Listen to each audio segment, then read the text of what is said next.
Société camerounaise des transports. Chers conducteurs, l'excès de vitesse ou la vie, il faut choisir. L'inattention, l'imprudence, l'impatience ne vont pas avec le volant. Ceci est un message du ministère des Transports. Bonjour à tous et bienvenue à cette nouvelle édition de la revue de la presse camerounaise. Commençons notre périple ce matin avec l'hebdomadaire Kalara qui parle d'acquittement et nous présente les arguments des juges du tribunal criminel spécial en faveur du professeur Oyono, alors que le procureur général près de la juridiction d'exception avait insisté pour que l'ancien recteur de l'université de Douala soit condamné. De même que l'agent comptable, le collège des juges a pris son contre-pied. Kalara révèle en exclusivité les raisons qui ont plaidé au profit des deux accusés. C'est à retrouver ce matin en page 4. On parle du TGI du Fundi ce matin en petite une. Le parquet demande une condamnation exemplaire contre l'agresseur de Esso. Nécrologie, Alexandre Anabambo. Fin de parcours de magistrat courageux. Et puis succession comorienne de nationalité. Une veuve est privée de l'héritage de son époux. Le quotidien Le Messager ce matin parle d'ingénierie, des projets ce matin et titre « Sauver l'Afrique du bricolage ». Babi Sakana, ingénieur financier, parle de l'urgence de la maîtrise des technologies efficaces alors que se prépare la 4e édition de la Pan-African Project Management Conference. En petite une, on parle de Salomon Ango, la voix du Cameroun en Tunisie. L'industriel a représenté le pays au congrès sur la sécurité alimentaire et l'agriculture durable. L'information ainsi que bien d'autres sont à retrouver ce matin dans les colonnes du quotidien Le Messager. Le bi-hebdomadaire La Météo, pour sa part ce matin, parle de la coopération entre l'Égypte et le Cameroun et nous indique que la coopération militaire a été renforcée.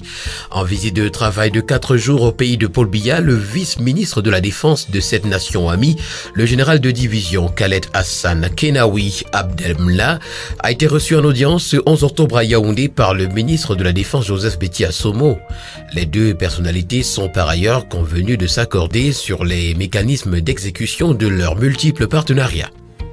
Le quotidien national bilingue Cameroun Tribune nous amène dans l'extrême nord et parlant des inondations, nous indique qu'il faut en finir. En dépêchant hier le ministre de l'administration territoriale dans le maillot d'Anaï pour transmettre son message de réconfort et remettre les dons aux populations affectées, le président de la République a réitéré au gouvernement l'exigence de trouver des solutions définitives à ce problème récurrent. Une directive dévoilée par le MINAT et qui rencontre évidemment les préoccupations des populations. C'est à retrouver ce matin en page 5. Le quotidien Infomatin qui en parle également ce matin titre Maillot d'Anaï, Paul et Chantal Biya au chevet des sinistrés. C'est à retrouver en page 3.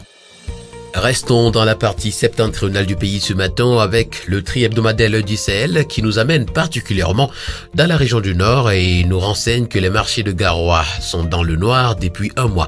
C'est à retrouver en page 8.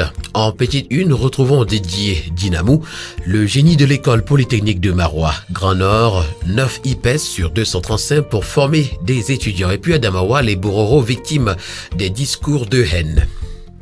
Le quotidien bleu d'Amalmana, le jour, parle de période électorale et nous fait savoir que des journalistes sont outillés aux bonnes pratiques. Ils sont invités à rester professionnels dans le cadre de l'exercice de leur métier au cours des échéances à venir. En petite une, on parle de journée mondiale de la poste 2022. Le Cameroun compte 35 opérateurs privés postaux. World Coffee Challenge, le café camerounais à l'honneur en Espagne. Le quotidien L'économie ce matin nous présente à sa grande une ces entreprises publiques devant être cotées à la BVMAC. Il s'agit du port autonome de Douala, des aéroports du Cameroun, de la Sodecotton et de la Cameroon Hotel Corporation.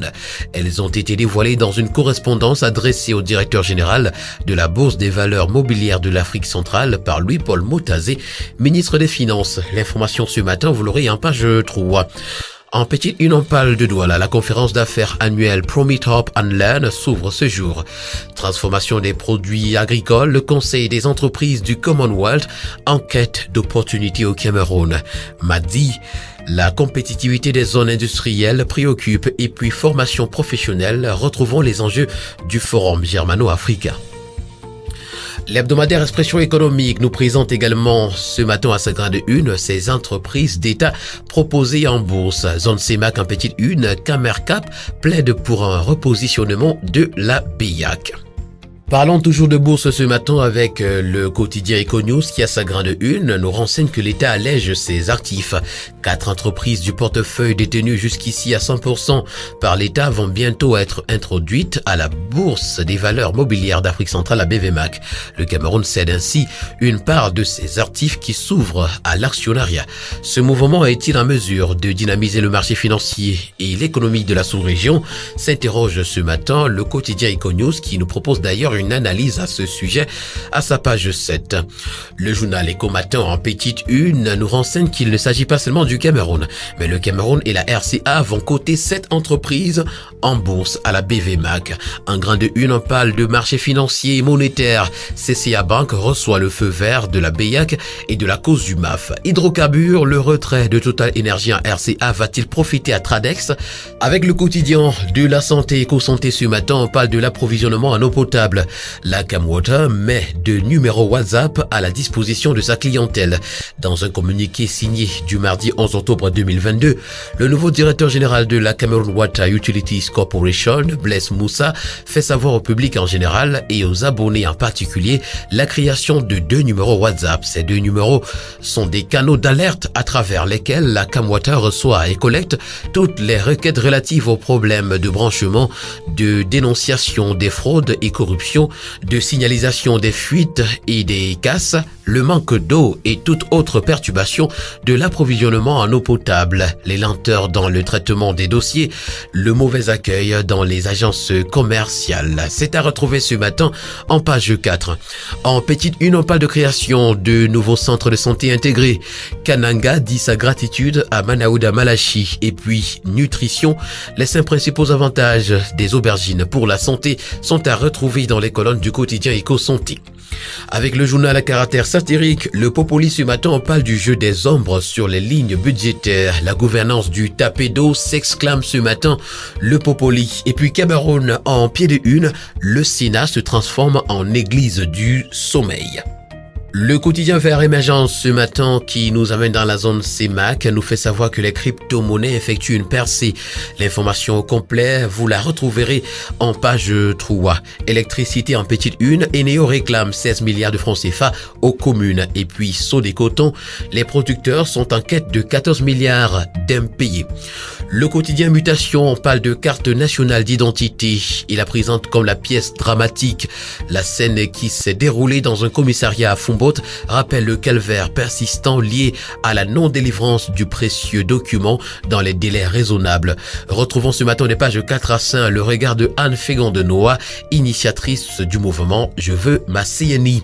Élection ce matin en petite une, le pari du MRC pour 2025 est à retrouver en page 9. Et puis guerre en Ukraine, une opportunité pour l'Afrique, s'interroge le quotidien Mutation. Le quotidien Essingan, pour sa part ce matin, est intéressé par les logements sociaux et nous parle du coup d'accélérateur. À l'effet de booster l'offre dont le déficit actuel est de 2,5 millions, le ministre des Domaines, du Cadastre et des Affaires foncières, Henri Yebéaïssi, vient de procéder à la mise à disposition d'une parcelle de 11 hectares à la SIC à Yaoundé. Et puis terminons ce matin par l'hebdomadaire Censure qui parle d'audit des comptes 65 et 94. Coup par franc au ministère des Finances, titre ce matin l'hebdomadaire qui indique d'ailleurs que contrairement à une opinion répandue et ayant pignon sur rue relativement au détournement des fonds publics dans ces lignes qui fait de l'Argentier national le principal responsable, la réalité est tout autre. Et puis esclavagisme à outrance, les employés d'Eneo broient du noir. Mesdames et messieurs, voilà qui met un terme à cette autre sortie de la revue de la presse camerounaise. Merci d'avoir été à l'écoute et rendez-vous demain pour une nouvelle édition. D'ici là, portez-vous bien et surtout n'oubliez pas qu'acheter un journal, c'est participer à l'édification d'une société libre et indépendante. Bonne journée à tous.